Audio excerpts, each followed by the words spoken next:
Welcome to the informative session on the draft opinion on the use and reporting of historical control data for regulatory studies, available in the EFSA website for public consultation. The aim of this info session is to elucidate the content of the draft opinion and therefore facilitating the commenting.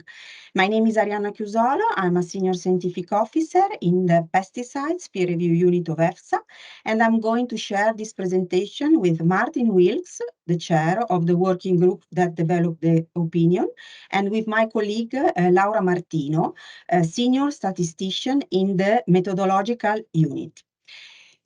I will start introducing the background on the specific request, the so-called terms of reference in the mandate.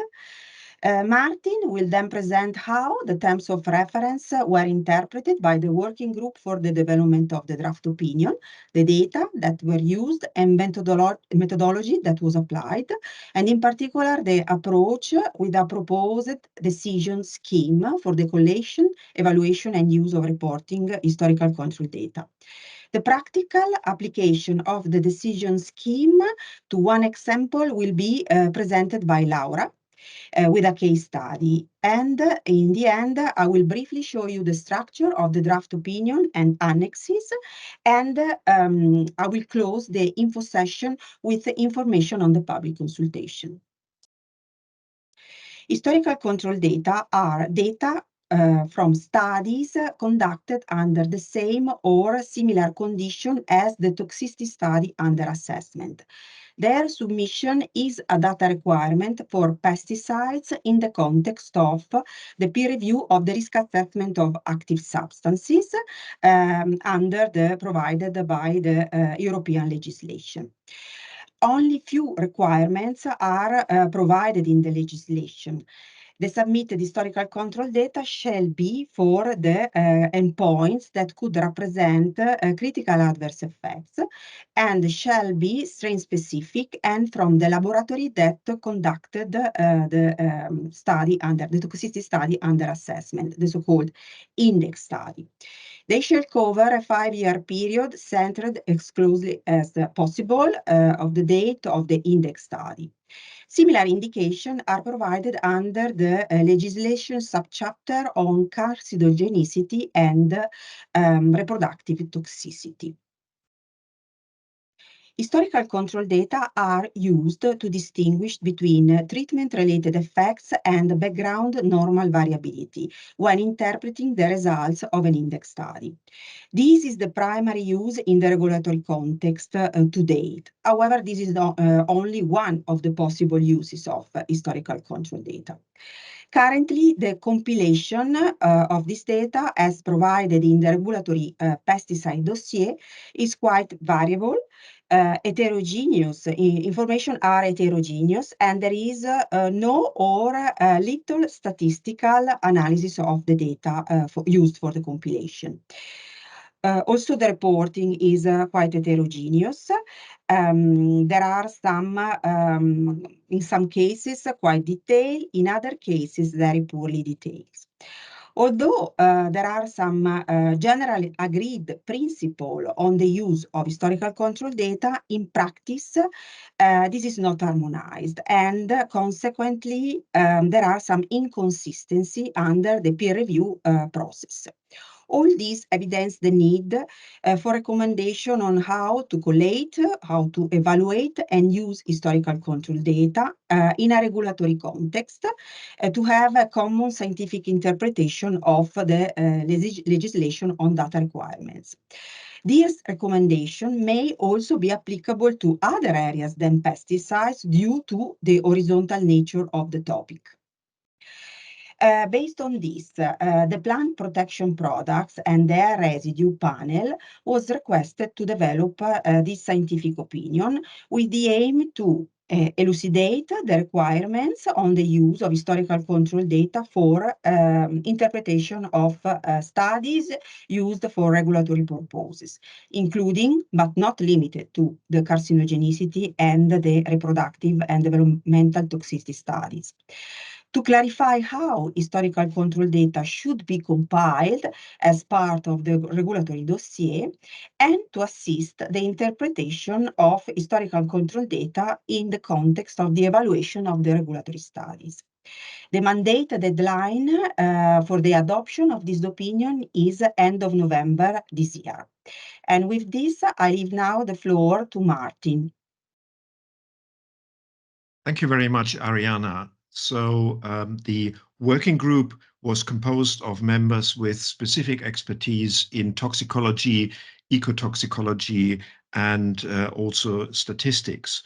And in terms of the interpretation of the terms of reference, the first point was that we were looking at the criteria for adequacy of the historical control data set, in particular looking at the biological, environmental, experimental conditions and statistical considerations to do with the historical control database. In the second term of reference, the focus was on the level of detail in reporting of historical control data and the templates that might be available for that. And thirdly, terms of reference 3, the interpretation of historical control data focused on the decision-making process for concluding on the validity of the concurrent control data set and interpretation of the results from the index study, as well as the statistical methods for inclusion of the historical control database into the overall assessment.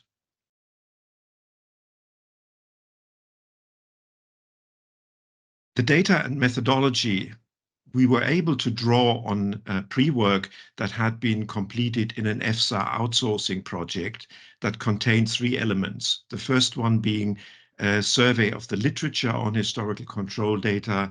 Secondly, a survey of stakeholders on use and interpretation of historical control data, followed by a workshop with relevant stakeholders. And it became evident very clearly from the workshop that there was an urgent need for additional work, and that went into the preparation of the opinion. In terms of the methodology, we had a technical hearing with experts from a contract research organization, compiled a number of examples from pesticides and biocides, and then developed the methodological approach for the use of historical control data.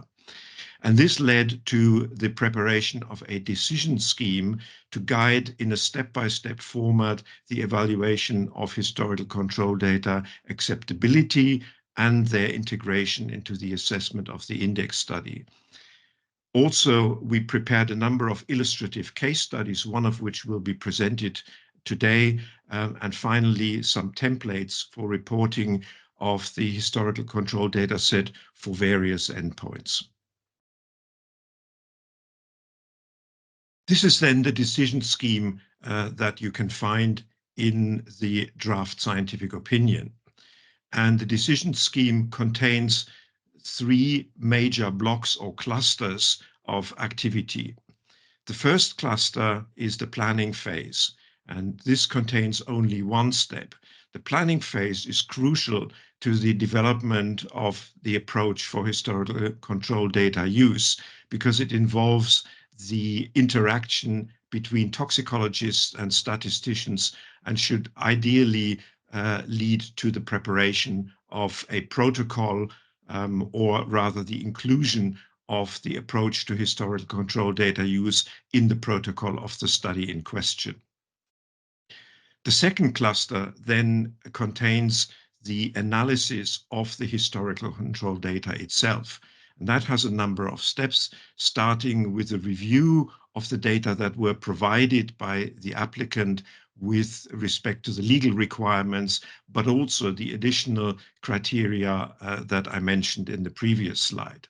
If necessary, at this stage, we can go back to the applicant to provide some additional information that would be helpful into making decisions on the historical control data set. In this step, non-statistical decisions. Step 2B then would be to take a closer look at the data set with regard to meeting the requirements for a statistical analysis. And once again, if necessary, one can go back to the applicant to ask for additional information that would allow or facilitate a statistical analysis. Step 3A involves the investigation of the association between the endpoint of interest in the historical data set and a variety of covariates, some of which may relate to the study conditions. And at this stage also, we would start with the identification of potential outliers. And step 3B then would result in the selection of the final data set that would be used in subsequent analysis. And it may be possible at this stage to exclude certain data from the analysis up front. For example, if studies don't meet the criteria that are needed for this particular analysis. And step 4 then in this cluster would involve the modeling of the variability in the historical control data set. And it is important here to look both at the within study variability and the between study variability, including any covariates that were previously identified. The third cluster then involves the comparison of historical control data with the concurrent control data set. And in step 5A, the statistical comparison of the concurrent control group outcome with the historical control data set would involve the derivation of a prediction interval, which would be derived from the previous steps in the model, and a check whether the concurrent control fits into the boundaries of the prediction interval here. If that is okay, then one would go straight on to step number 6, which is the statistical analysis of the index study, including the historical control data set. However, if at step 5A, there are reasons to go back because, for example, the concurrent control might not fit into the prediction interval, then there would be an investigation of the reasons for apparent inconsistencies between the historical control data set and the concurrent control outcome. And this may lead, for example, to the exclusion of the historical control data, or it may also be the exclusion of the index study.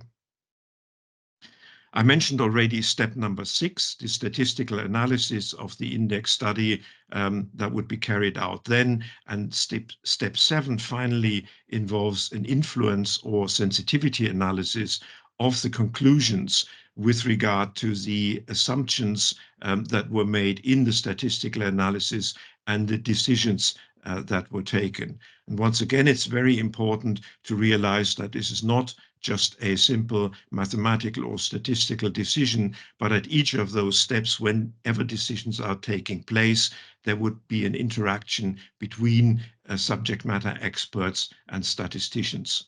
And with that, I'll hand over to Laura Martino to present you with an example of this. Thank you, Martin. We now move to the case study as anticipated by Martin. And we assume we have an index study that is dealing with an endpoint that is, for instance, a pathological finding. So a dichotomous variable such as the presence or absence. And we also have 5 groups, one of which is the control, and then we have 4 those groups. And in parallel, we have a set of historical control data composed by 17 studies that have very similar characteristics in terms of the setting as the index study, except for those that are highlighted in green. So for the route of exposure, as you can see, we have one study that deviates from the diet, that is the exposure in the index study, being instead subcutaneous. And also for the study period that includes more variability from 89 to 104 weeks. That is the duration of the index study. So with the example, we want to go through all the steps of the decision scheme to illustrate how the methodology that we developed can be implemented in a practical case. And we start with cluster 1, step 1, that is the planning phase. The importance of planning upfront is linked to the fact that we want to avoid to introduce bias in our analysis, and this could occur once we have the data in front and we could be driven by our data. So planning upfront means, first of all, translating each of the steps of the process into questions that can be addressed from a scientific viewpoint, and then to anticipate what will be the methods that will be used in each of the steps. And you see, for instance, that for step 3A, you could anticipate that you're going to use a box plot to do first an exploration of the identification of outliers. And then if you want to use a formal method, then to have a binomial family or generalized linear model. Moving to step 2, we need to assess whether we have all the information that are necessary in order to perform the statistical analysis of the historical control data.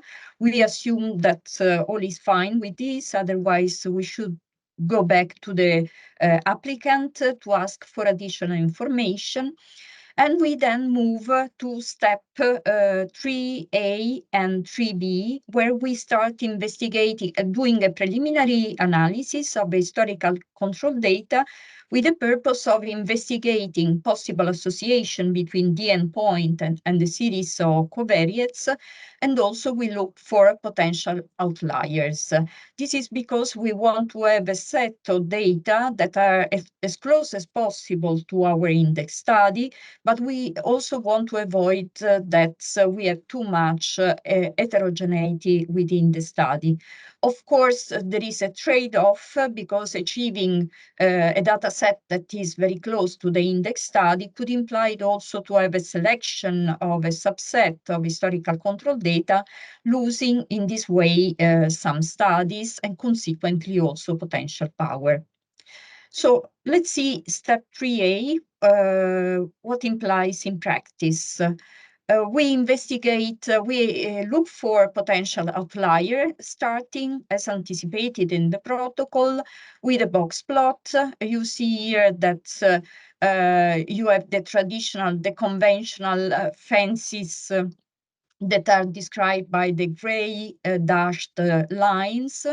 And from this, it is already evident that we have a couple of studies with sampling incidence that is around 11%, so beyond the upper fence. Of course, we shouldn't jump immediately to the conclusion that because this data doesn't fit the conventional fences, they should be excluded. So it is important at this step that we look at the statistical result with a critical eye. First of all, we could consider the fact that those data are discrete, so a certain gap across the data is natural.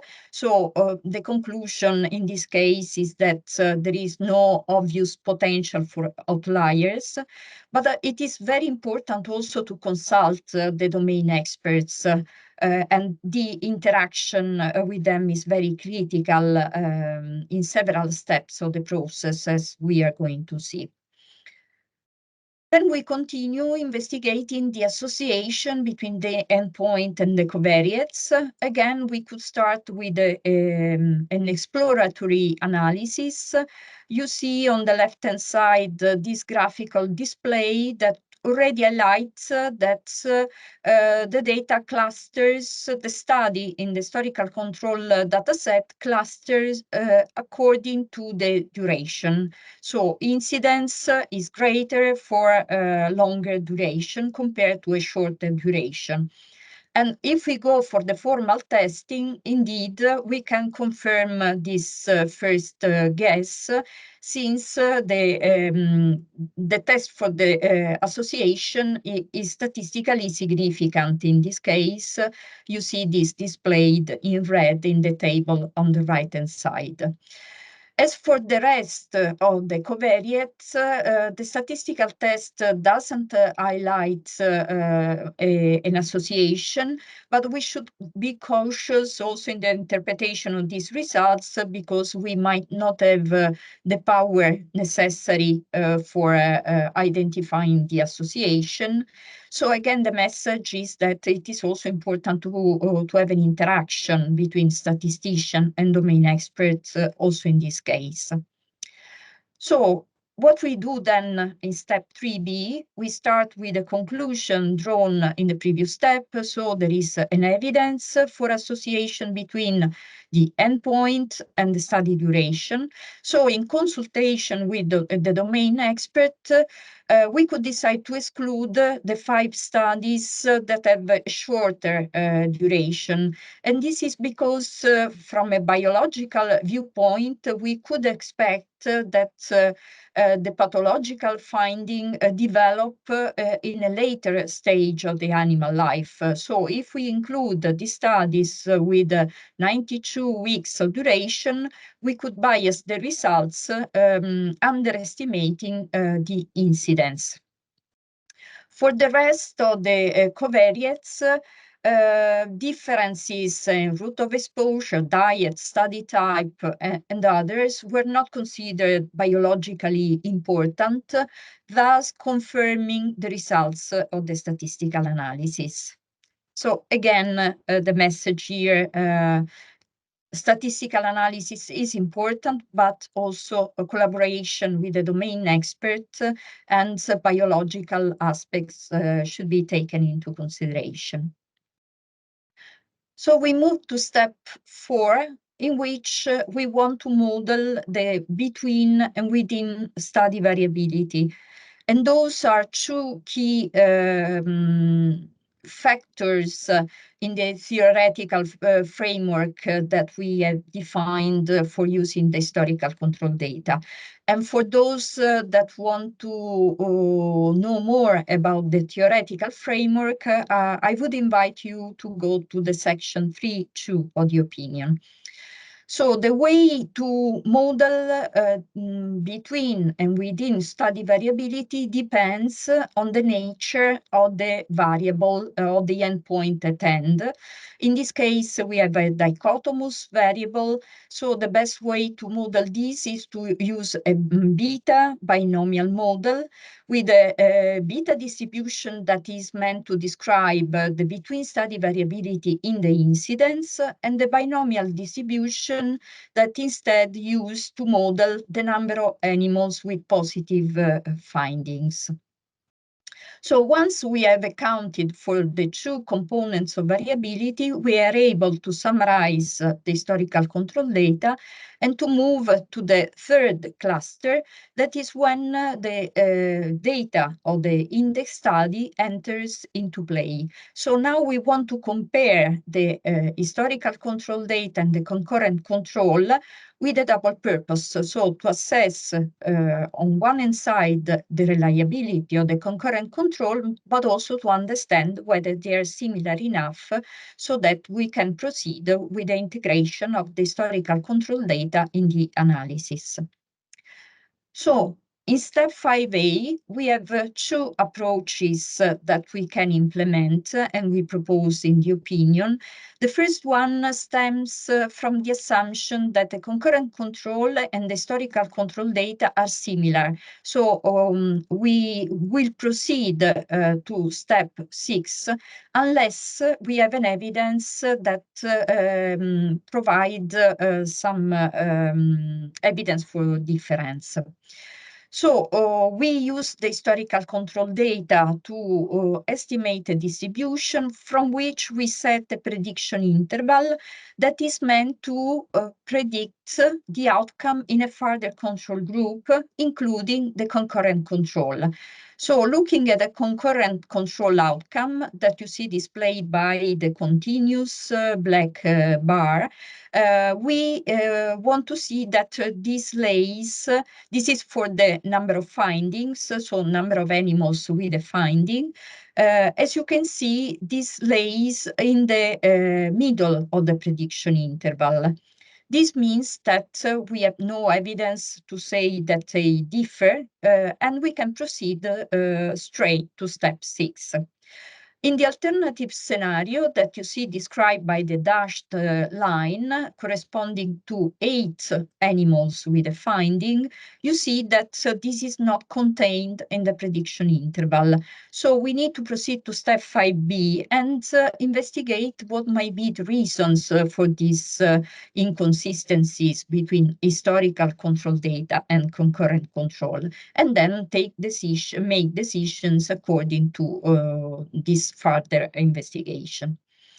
In approach 2, we follow a different assumption. We start from a null hypothesis that concurrent control and historical control data differ, and then we look for an evidence to demonstrate that they are similar instead.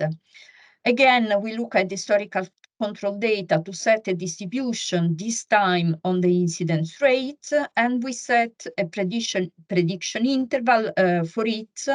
In this case, what we want to predict is the population incidence for the concurrent control that is estimated by the confidence interval around the sampling incidence of the concurrent control. And as you can see in this example, the confidence interval is described by the gray interval that is not contained in the prediction interval. So we need to go to step 5b since we cannot conclude in favor of similarity. So then we move to the last step, step 6, in which, assuming that we have resolved the issues of possible inconsistency or we were able to demonstrate similarity, we can integrate the historical control data into the analysis of the index study with the purpose of increasing the power and getting additional information, sort of pseudo additional control group. So in the figure on the left-hand side, you see displayed on the corresponding to 0 dose, 3 control groups, the one from the index study, the concurrent control, the one derived from the summary of the historical control data, and the one obtained combining the 2. As you can see in this particular case, there is no much difference, and we have then the 4 doses of the test item, of course. Possible way to address the question about whether there is an effect of the test item is to look for a dose-related trend. And for this, conventionally, we use a Cochrane-Armitage test. Or another possibility is to compare the highest dose with the control group. And in this case, we would use a Fisher-Exact test. For both of these tests, Tarone has proposed a modification that allows to integrate historical control data, taking into consideration the variability between the historical control data.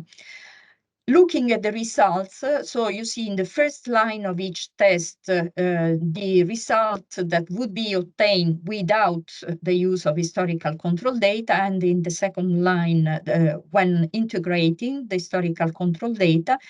And for the dose-related trend, there is not really a big change in the conclusion.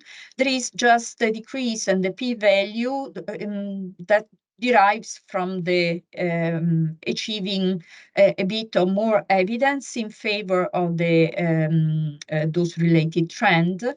For the second test, instead, we have really a change in the conclusion because we can now say that there is a difference, there is an effect due to the highest dose compared to the control, as highlighted by the fact that now the test is statistically significant. And again, this is due to the fact that we have basically increased the power, including sort of pseudo additional control animals that were in this case 64, and also 4 with pathological findings.